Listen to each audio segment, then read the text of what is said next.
you should be educated from your in prep school, high school, to know what your taxes do and why is it you pay them. I agree with you. Right? I'm writing 3 little books, one for the basic school, one for the prep, and one for the high schools, to make people understand from the very outset. When I go to the university hospital or I go to KPH, I want service, and I can't get service unless my taxes are paid. And one of the reasons why Mr. Shaw is going to introduce what is known as a flat tax for people like taxi operators, the person on the corner who may be making in excess of 441, 168, and it pays nothing, right, is to say to them, you have an obligation too, right? If you file your income tax return, then there won't be a flat tax. But if you don't, then we're going to extract $30,000 approximately per year from you. Because we have to get into a culture, like Americans, Canadians, if they're on holiday and their tax provider calls them and say, I am ambiguous about something here, they get on the plane and go because they know what the consequences are. But they also know that when they call 911, it comes, and I had that experience, 7 minutes, right? So there are a lot of issues. The issues are Jamaicans do not perceive that they get value for money out of their taxes. And that is one of the reasons they don't comply. Secondly, they have not been brought up in a culture of paying taxes. So, according to Mrs. Jenez, or what do you call it? I call it IRA, but I don't confuse it. The retirement schemes, right? Is an opportunity for you to get a tax benefit and you benefit yourself down the road, right? And take advantage of it and go out there, and when you're in conversation and you hear people talking, and I hear it all the time, and before I get angry and curse and carry on, I hear a businessman say, I can't afford to pay over that GCT because I have my trucks to replace, etc. And those are the kind of things that you're a trustee for the government. And don't calculate your employees' net, because, right, whatever different theory on that the employer should have to pay nothing, take it out of the employee's salary and pay it over, Employers are a bit burdened, particularly redundancy payments. You can't come out of a business, etc. But we have to learn that if we want service from government, we have to pay our taxes. One more question. In your reform zeal, can you convince the government to eliminate all of these taxes and make it simpler, hard trust? This tax. Sir, tax. We have tried. No, I have attended meeting after meeting. And I have sat at the Ministry of Finance 4 entire Saturdays. And the reason why is because the NIS has not been settled. The NIS is now paying out more than it is receiving, right? And therefore, the insurable wage ceiling, IWC, should go to $1 million, right? But what the actuaries have to work out is, will $1 million be sufficient to resuscitate the fund, bring it back to what it was, and accommodate the payouts? You might be interested to know that in the UK, the NIS is not invested on a long-term basis like here. Whatever you collect last year is what you get this year, right? So in other words, it fluctuates in and out.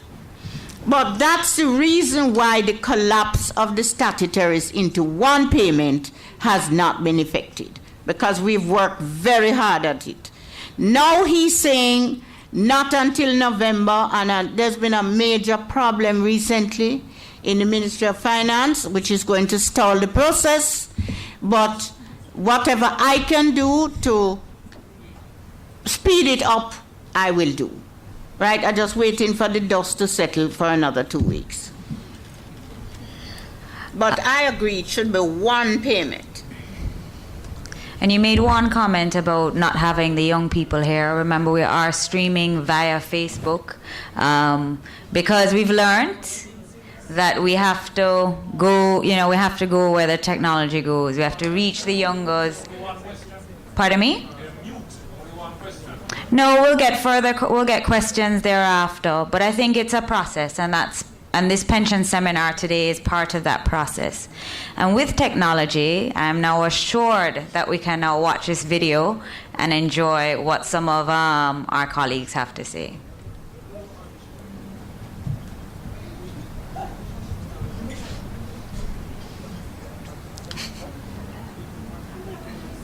My name is Trevor Young. I'm 38. I'm an advertising sales manager. My name is Stephen Spence. I'm now 37 years old. I own a business, SMS Communications Limited, and it's going well. I'm Julian Robinson. I'm 38 years old, and I'm a management consultant. I'm Dana Williams. I'm 29 years old, and I'm a teacher. I'm Douglas Lindo. I'm 39 years old, and I am a lecturer and an entrepreneur.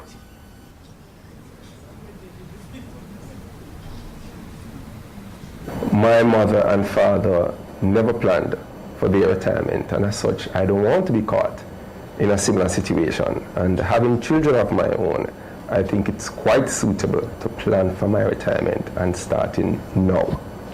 It's not very easy to find young persons talking about retirement planning, and I've seen several persons who didn't, and as a result, they end up trying to make sure that they catch up. My parents were one of them who I believe allowed me, if you will, to do it, because they spoke about how important it is based on where they're at now, and I decided it's something I'll have to do. Not just that, but I want to maintain the type of lifestyle I have, if not maintain, to make it better. And what the cost of living today certainly will not be the same in a few years from now. So that's my main reason for wanting to make sure that my days are planned ahead of me. And not just that, but also the longer time you have to plan for something, the better it is in the long run. I started to think about my retirement because I'm not in a job which will provide for my retirement. So I looked at different options, and I decided that I needed to start my own retirement plan so that 20, 30, 40 years from now, I'm in a position where I can retire comfortably. Well, at the end of the day, once you start working, you realize you're not that young, and you're going to have to be independent and provide for yourself now. So the sooner you start planning, the better it is for you. I certainly don't want the pressure at an older age to be thinking about the money that I'll need for retirement. Well, I think from a very early age, you don't really define that word pension. What you really think about is retiring as early as you can to have as many choices as you can. And from as far back as high school, I wanted to have the choice to do more of what I wanted to do as opposed to what I had to do. So it was about making the decisions from then to put what needed to be put in place to get that done. Well, you've heard it. I mean, we'll hear a bit more later on in the session. We're just going to take about a 10-minute break now. Everybody can stretch their legs, get some coffee, tea, some refreshments in the back. And then we'll hear from St. Elmo, which I'm sure, again, will be, as the other presentations have been, very informative.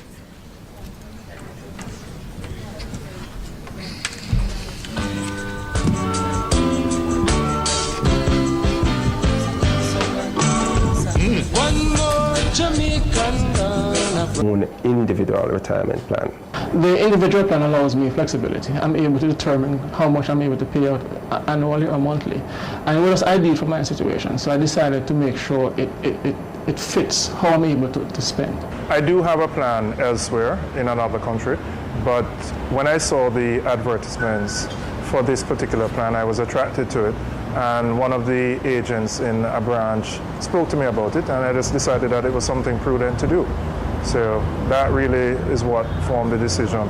But it's something that I've always decided that I had to make my own provisions for my pension and my retirement.